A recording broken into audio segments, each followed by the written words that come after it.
Call this meeting of the Huntingburg Common Council to order. Pledge allegiance To the flag pledge of the allegiance United States to the of flag America, the United States of America, and to the republic for which it stands, one nation under God, indivisible, with liberty and justice for all. Father God, thank you for the service of these council members here and the elected officials and those others that are serving in the room this evening. I ask that we go in this meeting that you may open our minds, open our hearts, that we realize that we are here to serve this community and that we serve it well. These things we ask in God's name. Thank you. Amen.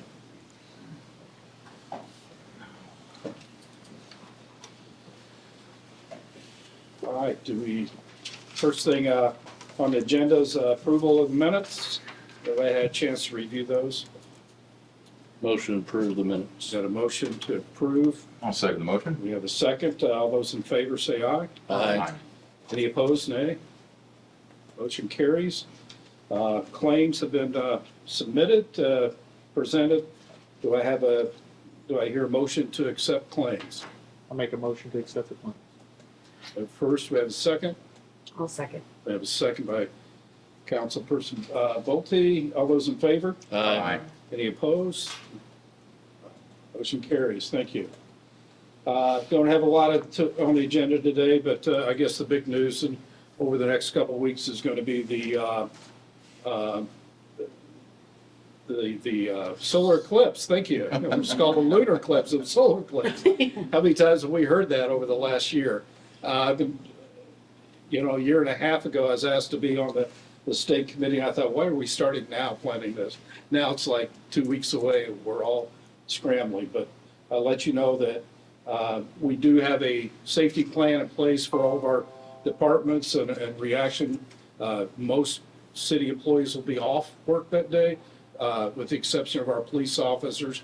Will all be available. We will have, through our utility departments, people available to respond to emergencies. Our office will be called civil emergency on that day to allow our office workers to be able to leave prior to any traffic that may hit. So be leaving at noon. Tom and I kind of covered that with our own employees and processes of making that happen. But there is a plan. Also, Chief Himes put together a emergency response plan for the airport or any other areas where there may be issues.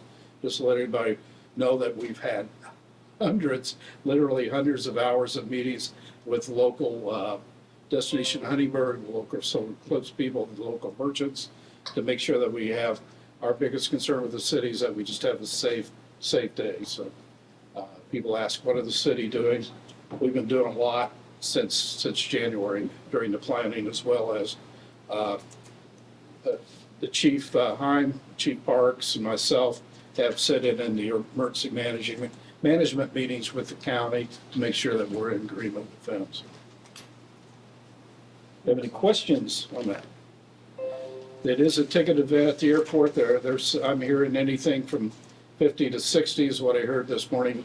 Extra airplanes that could be flying in that day, maybe upwards to 100, depending on where the weather is. We'll know because it is a ticket event. Who has tickets, who doesn't, we'll probably know about a week ahead of time.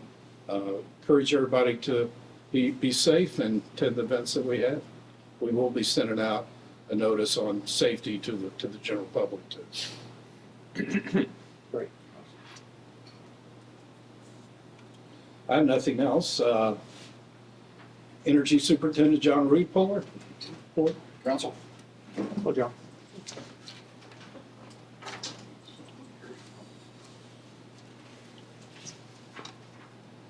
Start out with the gas department.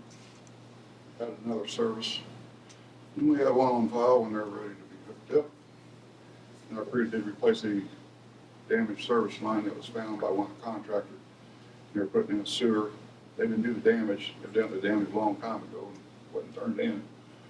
So we ended up cutting it off the main and running plastic service to the house.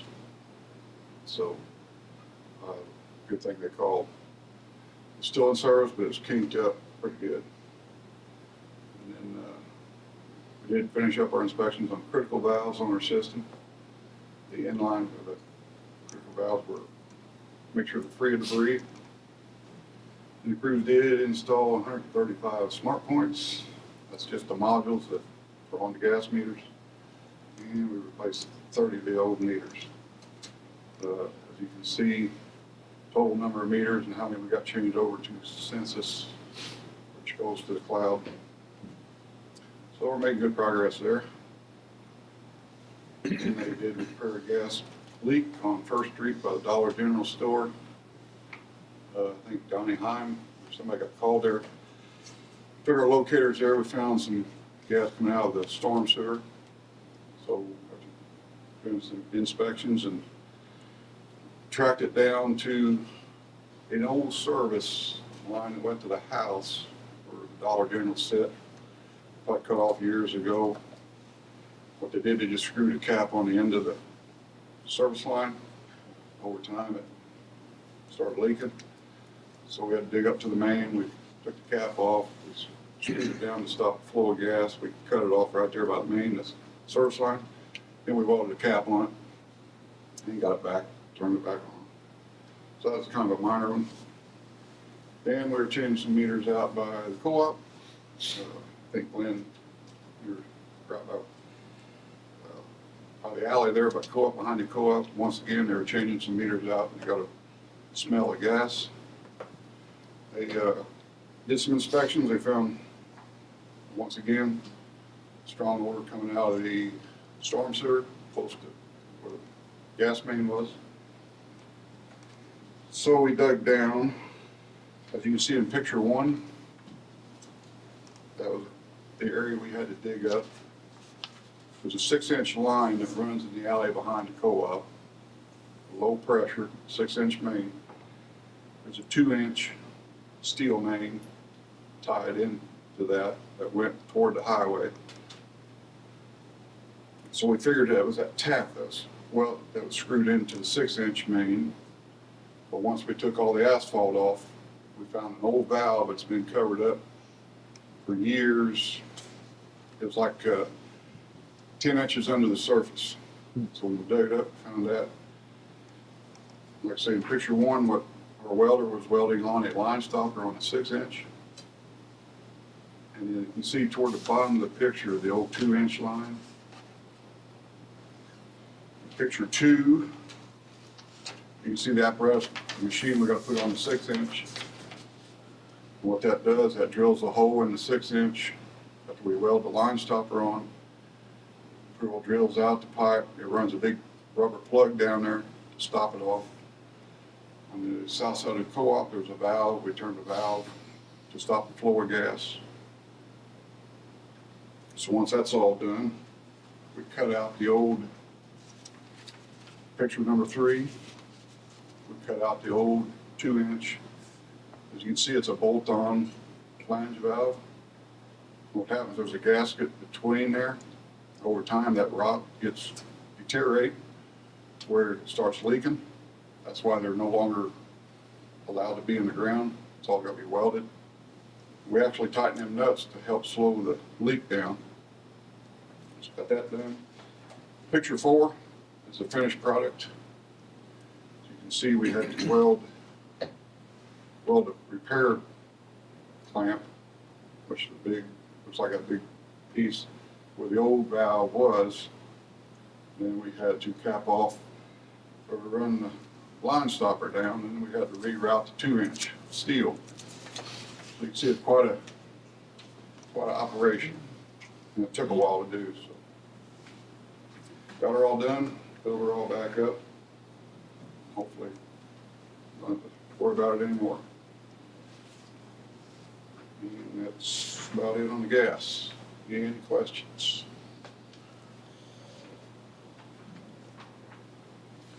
Go to the electric side. We spent 3 days of clearing trees away from the electric lines. And then the crews set a lot of poles last month. You see we set 3 40-foot poles on Sunset Drive for the Orange County Fiber Company. That was, we got reimbursed for the labor and poles and everything we had to do there. Then we set 6 new poles on a private lane south of town. We have some customers poles were getting old, short, getting rotten. And we set 9 poles on County Road 900, that's just west of the airport. Down that road, we just have customers. They're, like I say, once again, real old copper wire, short, old poles. Actually, the line's been hit a couple times by combines going in the fields, so we decided to rebuild that line. And then we did set 3 new ductile iron poles on the main line on North Van Buren Street. Once again, them poles were from the 80s, getting rotten at the bottom. Got that all done. Work still continues on our pole audits. I think we're over halfway done now, so that's a good thing. Now I do have a quote for wooden poles.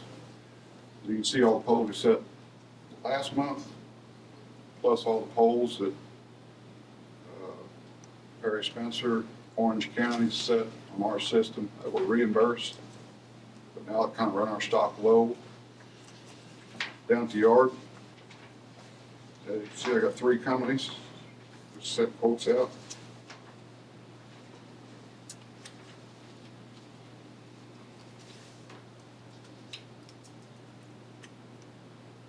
You can see Brown Wood has the lowest quote out of the 3.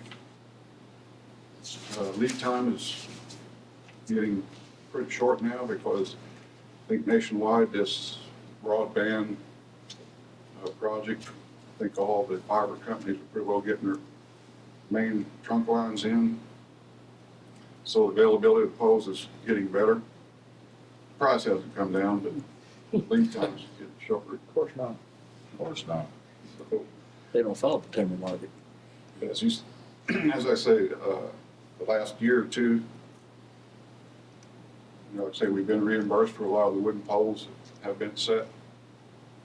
But like I said, our stock is getting low, so I'd like to get approval for poles. What is, oh, can I do questions, or a question? Sure. Why, the iron poles as opposed to the wooden poles, like what makes that decision as to, is it because of the life of them? Or what is the life of each one of them? Life, Like the life of a wooden pole as opposed to the iron ones? Are we gonna move towards doing all iron ones or no? No. Wooden poles, 30, 40 years. Kind of depends on the grip. So Ground conditions. Another big enemy of the wooden poles is woodpeckers. We see a lot of damage by woodpeckers on the top of our wooden poles. Over time, when they hollow out the top of the pole, it makes it weak.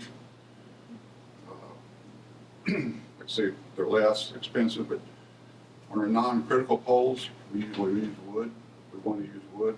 Yeah. Due to the cost. And down our secondary, single-phase lines, we'll use wooden poles. And out toward St. Henry area, out toward the country, that's a lot of the wooden poles there.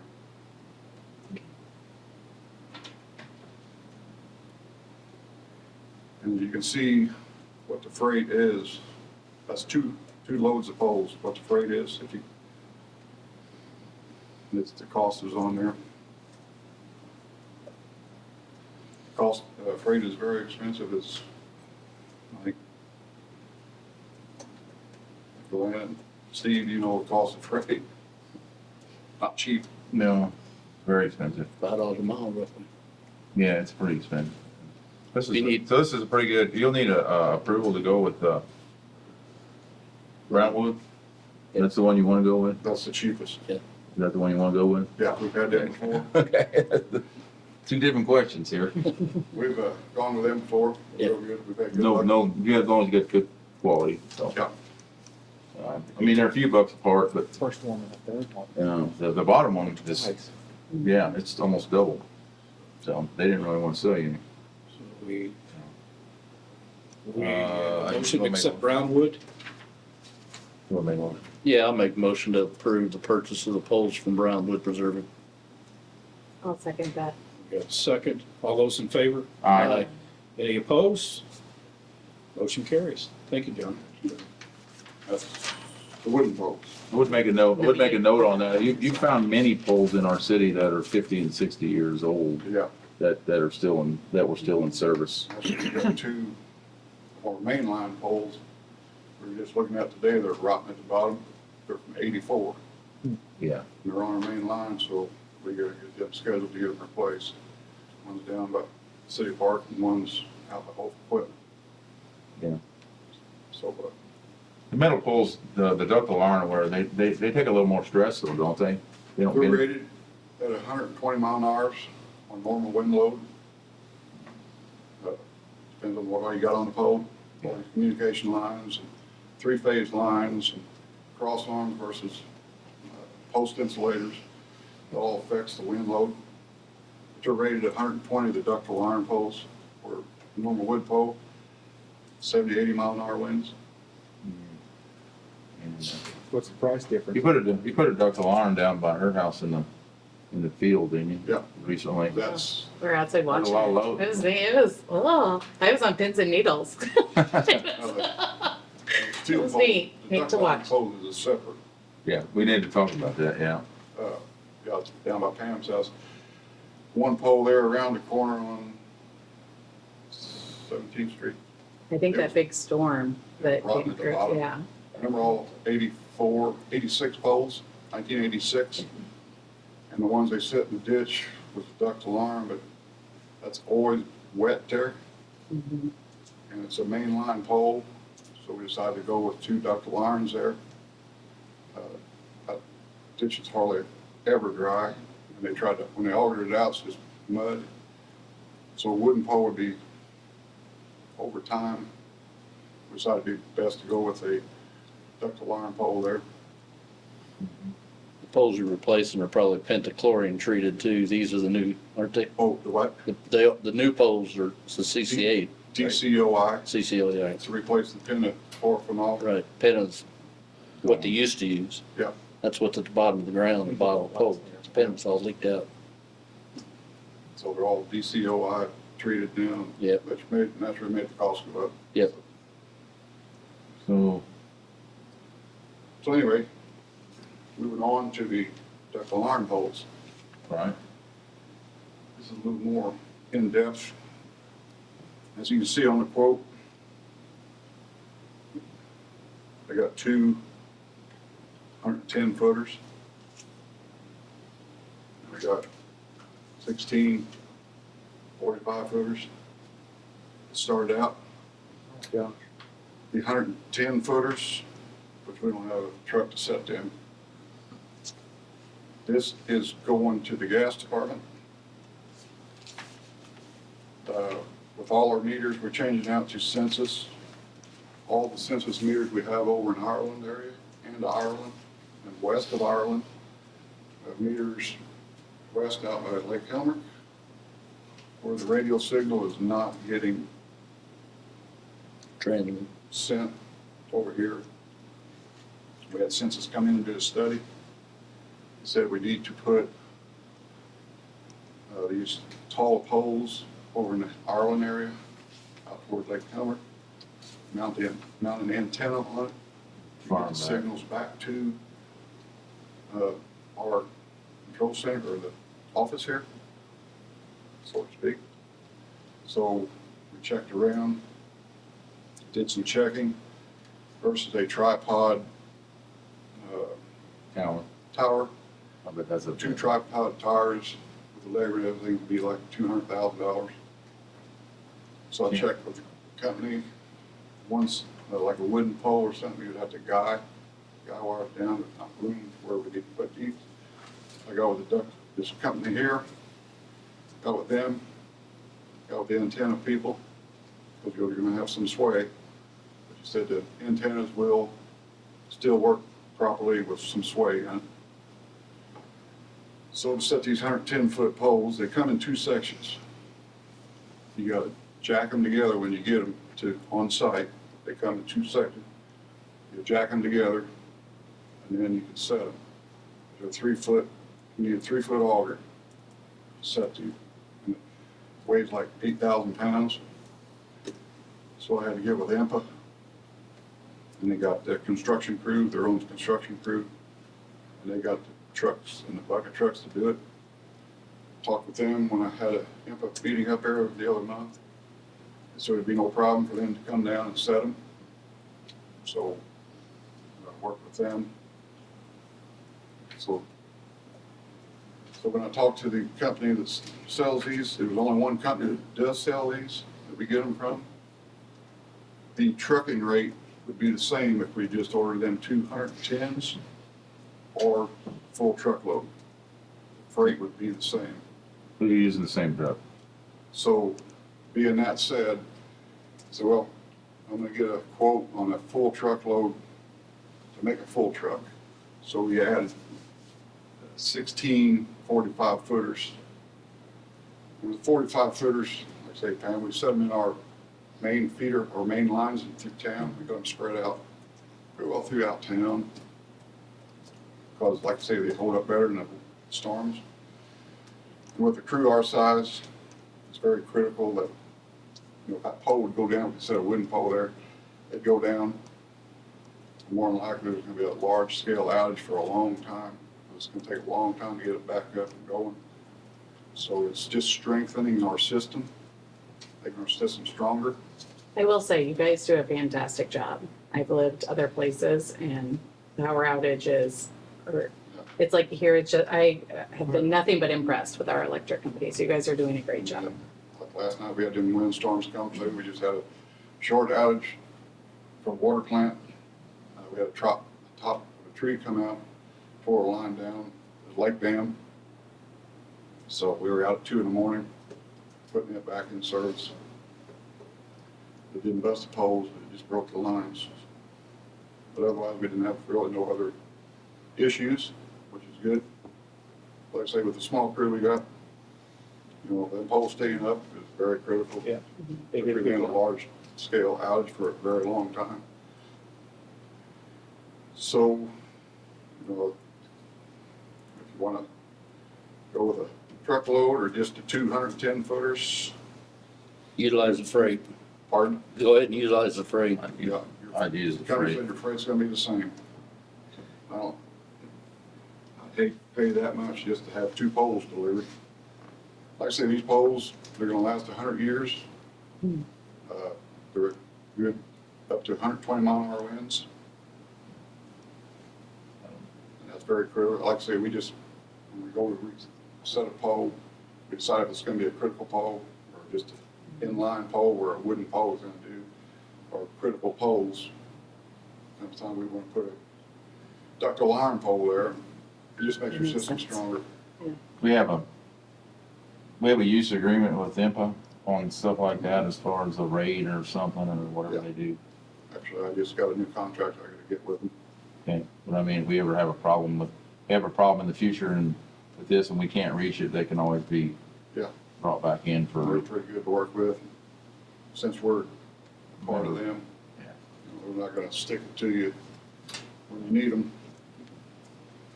I was thinking a bucket truck to reach a 100-foot pole is gonna be a big bucket. Yes, it will. Our trucks are 55, You get halfway there. bottom of the bucket. We took our truck out there and we can only reach the middle phase on our tall poles. We stand right underneath it and go straight up. We can just reach the middle phase. Yeah, that's like, aren't they out here by the disc golf, aren't those, are those, The ones on the north side of ours. yeah, I mean, those are pretty big. Actually, ISC, the IMPA's construction crew, Yeah. they did come down and replace one of them 90 footers when it broke. Due to the wind a few years ago, Yeah. they come down and replaced, they brought the pole down, wooden pole, and replaced it. At a pretty reasonable price, since we're a member of IMPA. I mean, since there's only one available, we don't have to take bid, right? No.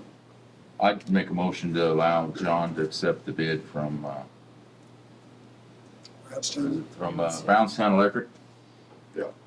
for a whole load. I second that. Got a first and second, all those in favor? Aye. Any opposed? Motion carries, thanks. Thank you. And the final thing is, we got a call from the company we bought our truck a truck ordered, our big bucket truck. It's scheduled to be on the assembly line August of 25. So, 25. Maybe. so You still don't have a price. still don't have a price, Right. but it is scheduled to go in production August of 25. We don't have a chassis either. Glenn knows that is when you're ordering fire trucks. That's, need to get a confirmation, they got to slot it in, That's good. Exciting. And it's about 12 months on transformers now. year on, yeah, 12 months on transformers. I just checked with them, we called them a couple days ago. Both our suppliers are both a year out on single-phase pad mount transformers. Very expensive now. That's the one transformer before the pandemic was, the size we need was, let's say, 5,000-6,000, now 20,000. Yep. So, And a year to get. So, You can't get them, so. so, just gotta deal with it. Well, thank you. Any questions on the electric? I got one about your towers for your antennas that you need. I mean, would a consideration that tower in Steinkamp's lot be high enough to reach over there to Harlan? Is that something you considered, or? With the rent fee on the, So that's an AT&T tower. They're gonna charge you dearly to use it. yeah, Okay. and then plus you gotta have your own electric meter. Oh. For both places where we're gonna put them, we Yeah. already have an electric meter there, Okay, plus we will own the pole and, we're gonna run our own electric to it. all right. Yeah, these cell phone towers, you're gonna, It's more. They're not gonna let you just go climb their tower. We've got an antenna on that west tank that sets almost as high as that tower. Really? So, yeah, what he's looking at is repeaters, Yeah, so they repeat Coming that. back in. I got you. for that price, I mean, Sure. How far is your water, your farthest water customer isn't near that far? No, we stop, we've got a few of them, out by Phoenix and Chestnuts, about as far north as we go. Right. And these Far guys, west is Cherry Street, or sorry, far east is Cherry Street, farthest west would be roughly the water treatment plant and, Sunset Drive. we have significant customers in the Ireland area. I mean, we have, you get customers probably Oh, yeah, half a mile north of the church over there. yeah. yeah. Okay, We got some from Highway 56, one past the John Deere dealership. Yep. All the way to the Pike County line. It's pretty far. interesting. Wild. Good deal. So, far over. All right, Okay, any other thank you. questions? I have no questions. Thanks, John. Thank you. Good job. Thank you. John. Okay, we have Water Superintendent Jerry Austin. Good afternoon. Hello. We'll jump in with our distribution department. We had a filled valve at 6th Street in Jackson. The last water main break we had there, when we had to turn that water main down, actually, the operating node on that valve broke while operating the valve itself, so it felt closed. We had to order parts in. Once the parts came in, we dug the valve up and were able to replace just the valve stem.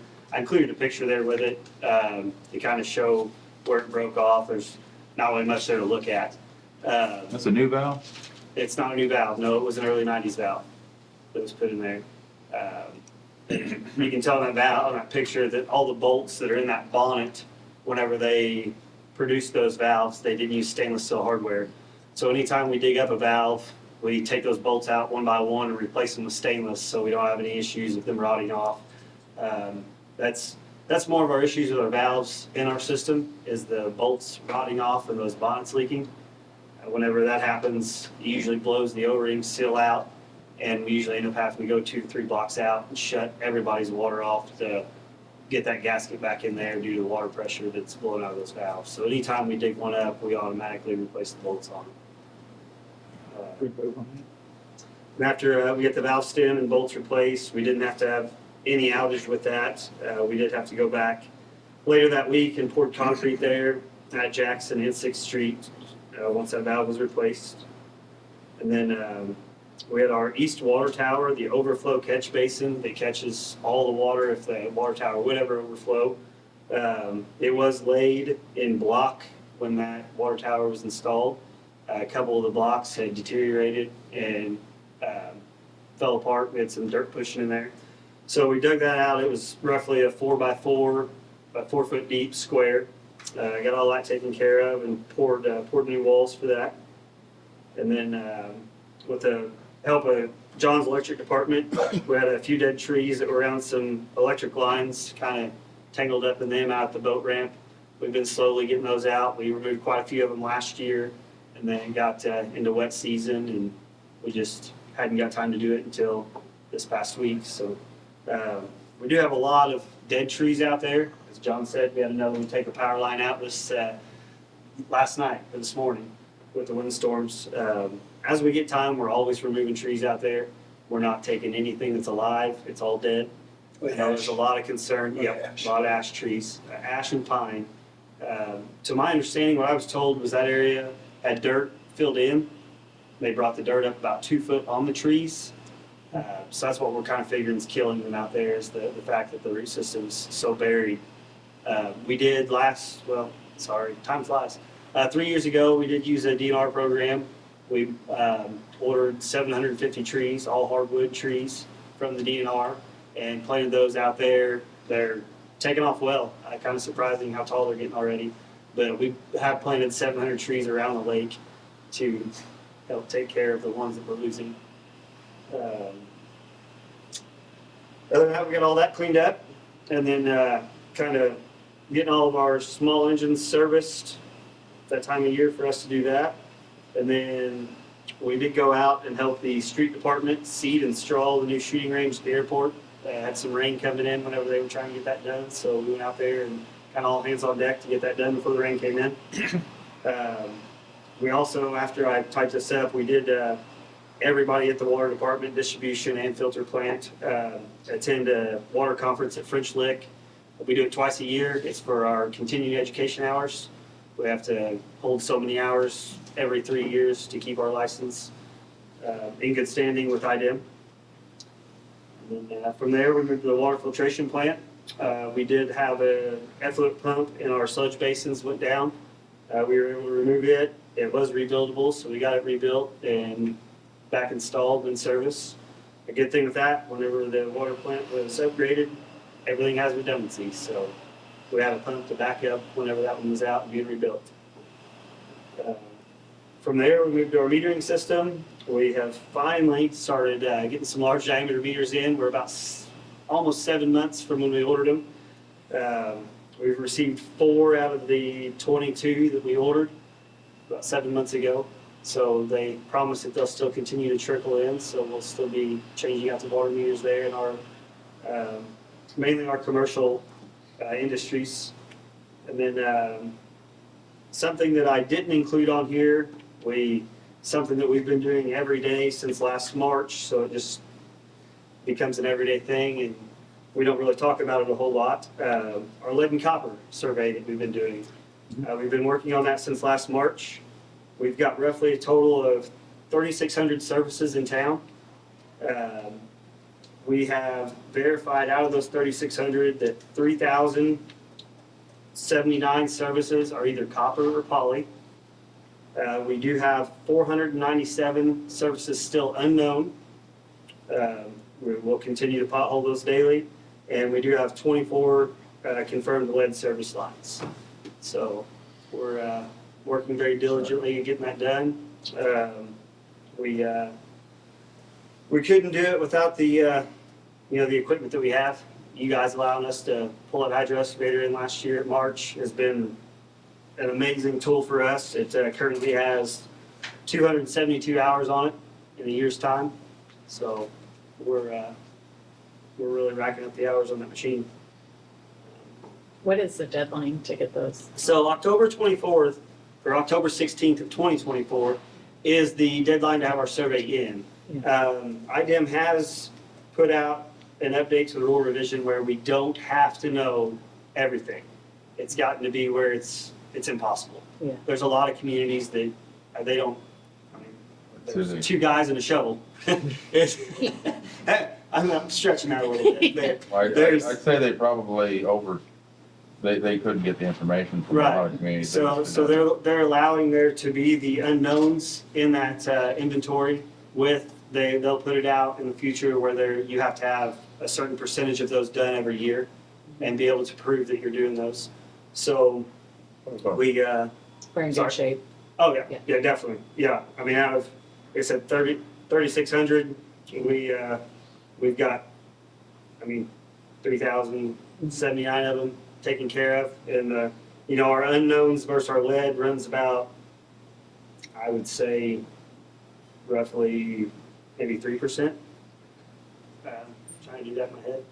What's your protocol now when you, what's the turnaround time on it when you locate a lead line? I mean, are you So scheduling them, if we do work in that area, 3 weeks from that we day they replace it find it? automatically. With this, as we find them, of course, we're locating them, but we're continuing to do our survey, just due to there's a deadline with it. And then once that's there, we can look into, there is some grant funding there. A lot of that grant funding requires us to hire that service out to certain contractors. So it kind of catch-22. We can usually do it cheaper than we can pay somebody to do it, and it's always a matched grant, so it's money that we have to match anyways. But we, unless we're working in that area, we don't disturb it and move on to continue our survey. As soon as our survey is complete, though, we'll be out there right away to get those replaced. Well, you might have addressed this before, but people have asked me, is it possible, do you have to dig up the service line, or can't you tell from where the service line enters the home, whether it's copper or lead or? Well, so with that, with digging up the street, we try to go roughly a foot away from the main so we don't disturb the corp stop. If we blow that, it's kind of like a shell that builds up around that metal. And if we disturb that, sometimes those corporation stops will blow out. And sometimes they blow out that day, sometimes it's a week later if you disturb that. So a lot of, back in the 80s and 70s, when they were replacing service lines, they would leave the lead neck coming out of the water main and then turn it to copper. So we have to visually inspect that and make sure there's no lead there. Once we mark these to where there is no lead, IDM sends us every 3 years, we do 20 random samples through our system.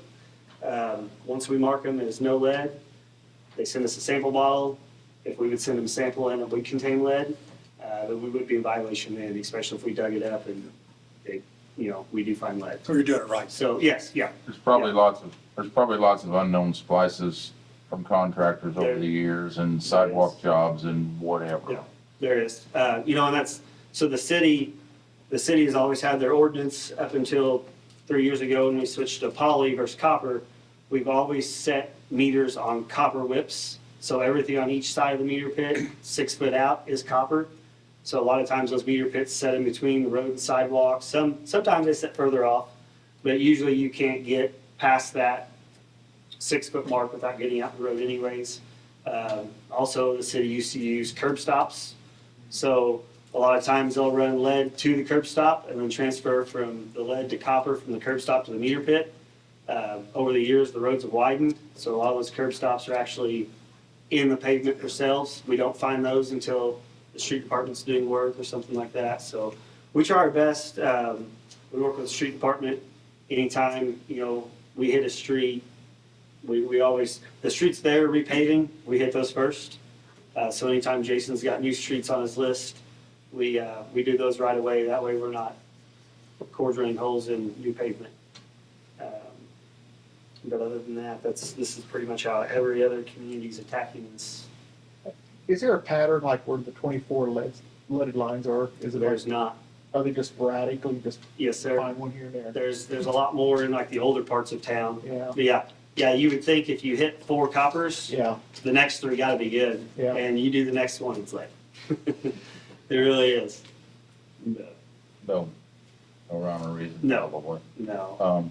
But we have determined we have no, these are only service lines. We don't have any main lines or anything like that? There are some water mains in the town that are lead jointed. Before they made a gasketed joint pipe, the pipe was put together and the lead was poured in on the joint. They don't have any rule revisions for that yet. You know, there's obviously a possibility, I hope not. Is that how you find out? Yeah, that's been done like that for years. Yeah. That would be very hard to sit down and figure out. You know, everybody, we keep bid records now, but back when that stuff was put in the 60s and 70s, and those paper records I are, think that's old enough. yeah. John found a valve in the alley in the co-op, probably Yeah. put it in, Back in Phil's day. yeah. Had nothing to do with it. Nothing to do with it. Shots fired. But I mean, that's just a good example. I mean, they've kept very detailed records for many, many They have. years. Yep. And they don't know nothing about it. Right. So we find one of those, you probably find about one or two a year like that. Oh, yeah.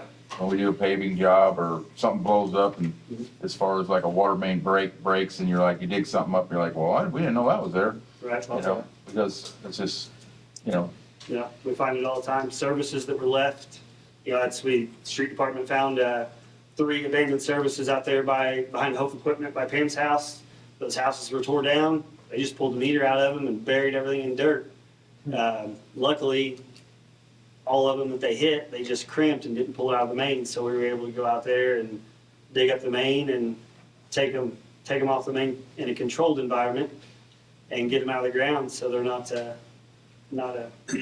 issue anymore. But- There's lots of exciting things going on by my house. Yeah. With utilities. That's for sure. Other than that, the only other thing that water does have going on that I didn't have in there that we just started this week is our spring hydrant flushing. I know it was shared on Facebook, shared on the city website. We did start that Monday. We are continuing to run a 2-man crew doing our lead and copper survey. While we've got 2 more crews out doing hydrant flushing. In the springtime, we turn every valve in our system. So we exercise valves once a year, and then in the fall, we take our pressure readings for ISO audits. It helps out great for the insurance and for the fire department. It's something that helps us tremendously. There's a lot of communities that don't turn valves, they don't flush hydrants, and thankfully we do. And anytime we do have a water main break and we do need to shut something down or turn it down, we are able to do that. It also, with flushing hydrants, whenever you pull that water through those mains, we roughly have hydrants set over 500 feet. Most hydrants will flow anywhere from 1,000 to 1,400 gallon per minute. So anytime we can open that hydrant up and flow that water through there like that, it rips all the mineral deposits out of the water main, which in return gives us better water quality. It helps with the lifespan of our metallic water mains, and it's really good for the system.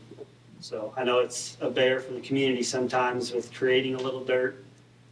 You know, if you do have dirt in your lines, you know, we hate that, but if you let the cold water run just for a little bit, it'll clean right up, and you'll be back to normal. Other than that, that's all I have. Do you have any new mains planned for this? We do actually. So Jason, the street department, they've got a community crossing grant for 8th Street from Jackson to Van Buren. So I'm actually waiting on quotes for that right now. I believe that water main will probably be under the $10,000 mark. So as soon as we get quotes back, if there's one under $10,000, we're going to jump on it. I'd like to get started on that as soon as we're done flushing, just for the fact that community crossing grant does have a deadline. So other than that, as far as water mains with the community crossing grant, that's our most important right now. We want to get that out of the way. We are focusing really hard on this lead and copper survey. So I would like to see, all the way up until 2 years ago, we hadn't replaced any water main in town for approximately 5 years.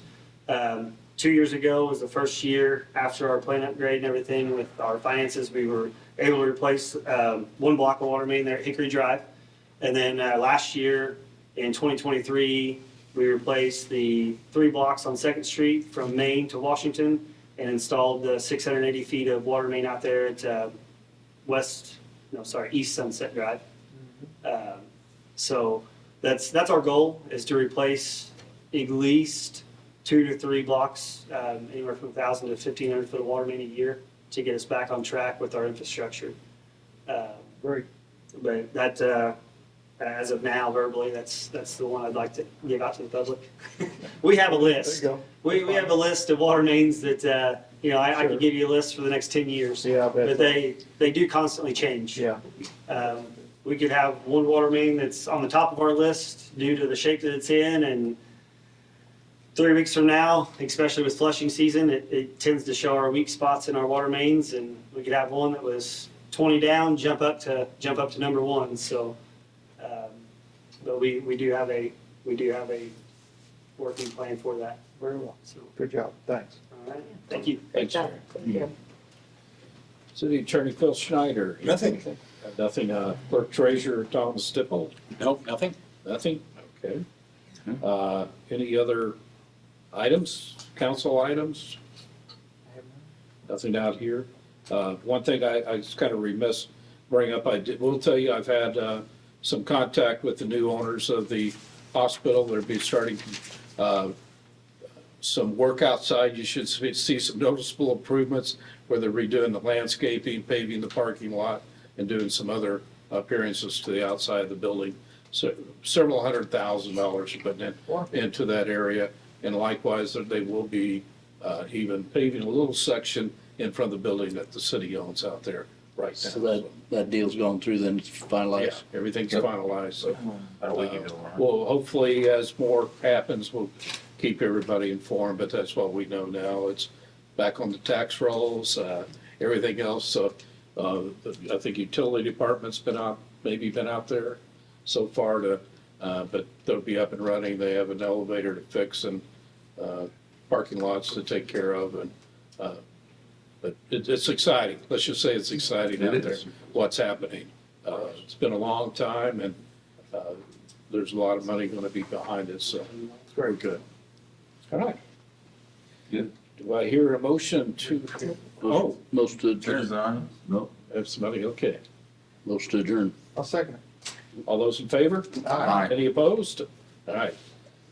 We call this meeting of the Common Council adjournment at 6:18. it. All right. Thank you.